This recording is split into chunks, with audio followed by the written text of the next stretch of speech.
Hi, I'm Mrs McTaggart. In this video we're looking at a topic from National 5 applications.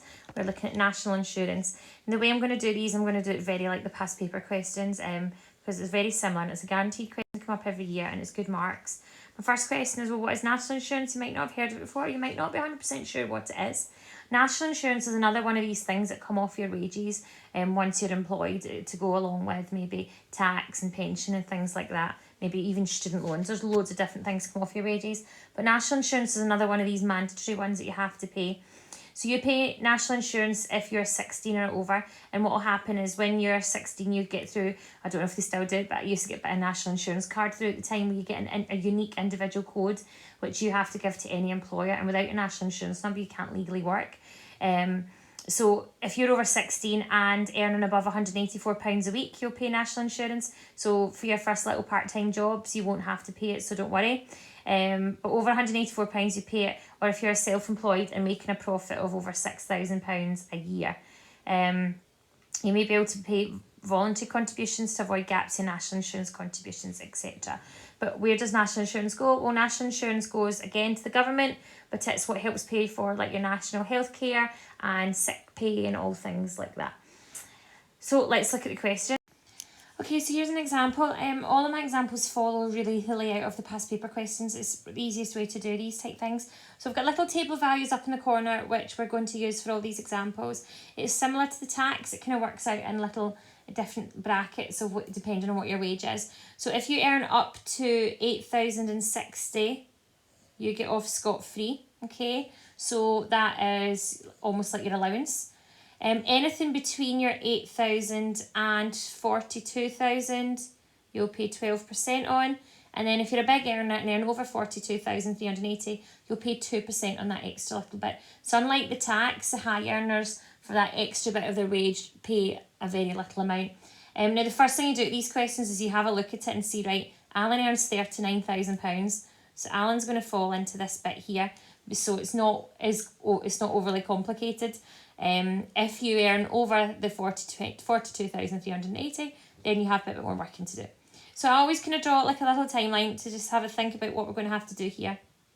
So anything from 0 up to 8,060, we will pay 0%, so that's free. And anything from 8,060, in this case, we're not going up to 42,000, we're only going up to his wage.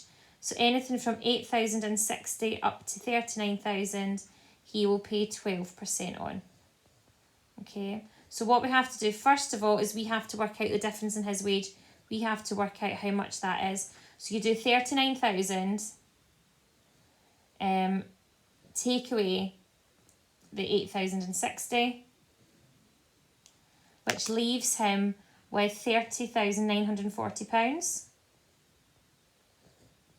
So that's how much he can pay national insurance on. His national insurance is 12%. So 12% as a decimal is 0.12 times that amount. And this is his national insurance. So you're doing 0.12 times that number.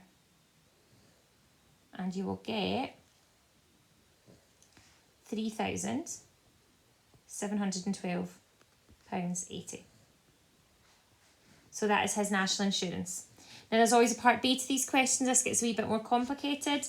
It also tells you that Alan pays $3,210 in tax and 6% of his salary, so that's his total wage, go to pension, and we have to find his monthly net pay. So what we're going to do here is we're going to write down everything he's paying first of all.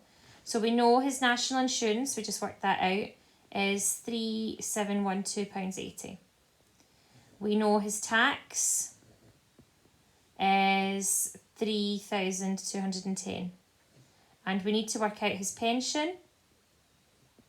Well, his pension is 6%, so that's 0.06 times his salary. Now his salary, remember, was 39,000. So when you work that out, you get 0.06 times 39,000, which means he pays £2,340 in pension. So we need to get his total deductions. So we add up these three numbers and we get £9,262.80. So this is his total deductions. This is all the things coming off his wage, okay? Now his starting wage was 39,000. So we then do 39,000 take away the £9,262.80. And what this is this basically is his net pay. So I should probably squeeze that in here. So this is his net pay. And that gives us £29,737.20. Now this is per year. Okay. Now the question said find his monthly net pay. So to go from a year to a month, we divide by 12. And that gives you £2,478.10 a month. So it's the part B on this one that I think is got the more work into it. Okay. So that is your dream one where the person isn't in the higher bracket. So let's look at an example where they are. So this time we've got Claire. Claire is earning £54,000 a year. So we talk about her national insurance. So we're using the same table. So we're going to draw a little timeline of Claire's wages. So from 0 up to 8,060. Remember, she pays 0%. From 8,060 up to 42,380, she pays 12%. And anything from the 42,000 up to her wage, which is 54,000, she pays 2%. So what we're going to do is we're going to work out the difference between these two lots of numbers. So the difference between, for the first part of her wage, is based on £34,320. And the second part of her wage is based on that £11,620 extra. So her two sums are 12% of the £34,320. Our second sum would be 2%, which is 0.02 as a decimal, of the £11,620. And then we're going to work out those two numbers and get her total national insurance. So our first one is £4,118.40. And our second one is just £232.40. And when you add them together, you get a total of £4,350.80 to national insurance. Okay. Now there is another bit to this question again, like the last one. We have to work out her monthly net pay again, based on her 7% pension this time and 7,134 tax. So again, I'm just going to list everything down. So I've got it in front of me. So we know her national insurance was £4,350, 80 pence. We know her tax is £7,134. Let's put the .0 in for good measure. And we need to work out her pension. Her pension is 7%, so 0.07 times her total salary of 54,000, which gives us £3,780.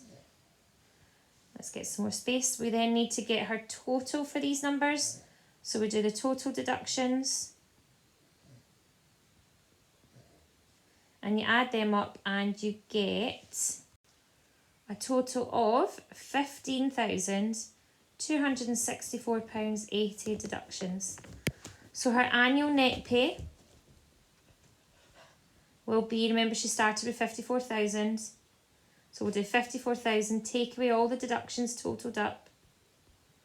Oopsie daisy. Take away that number that we just worked out, which gives us £38,735.20. Now that is a month.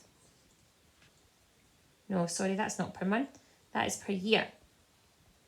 And what we have to do is get that in a whole year, per month. So you divide your answer by 12 and we get £3,227. Now it gives you 93333 repeated, so that will be 93 to the nearest penny. Alright. So that's the kind of standard layout of all the questions so far. I literally just have based my examples on some past paper questions. However, last year in 2023, they threw out this little question, which was slightly different. It was based on national insurance on weekly rates instead of monthly rates, but the working is still the exact same. This time it's doing it on a weekly personal allowance of 242. So we'll quickly work through this one here. So it's asking us to calculate Lynn's weekly national insurance payment. So remember, Lynn is earning 1052 a week. So I'm just going to write this here so I can see it clearly. So this is her weekly wage. Okay. Right, so let's do my little timeline of values. So from 0 up to 242, she's paying 0%.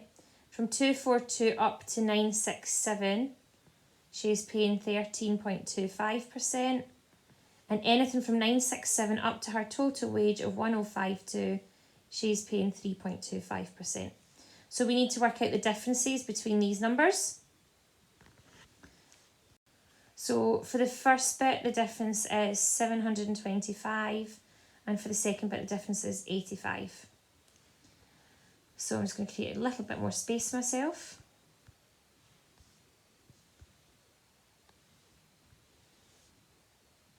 Okay, so our two calculations then are, for the first sum is going to be 13.25%. So remember, 13.25% would be 0.1325. So that's the way I kind of think of it. I think what 13% would be as a decimal. So 0.13 with the 25 after it, and we're going to times that by 725. Our second calculation is going to be 3.25%. So remember, 3% would be 0.03 with a 25 after it, and we're going to multiply that by the £85.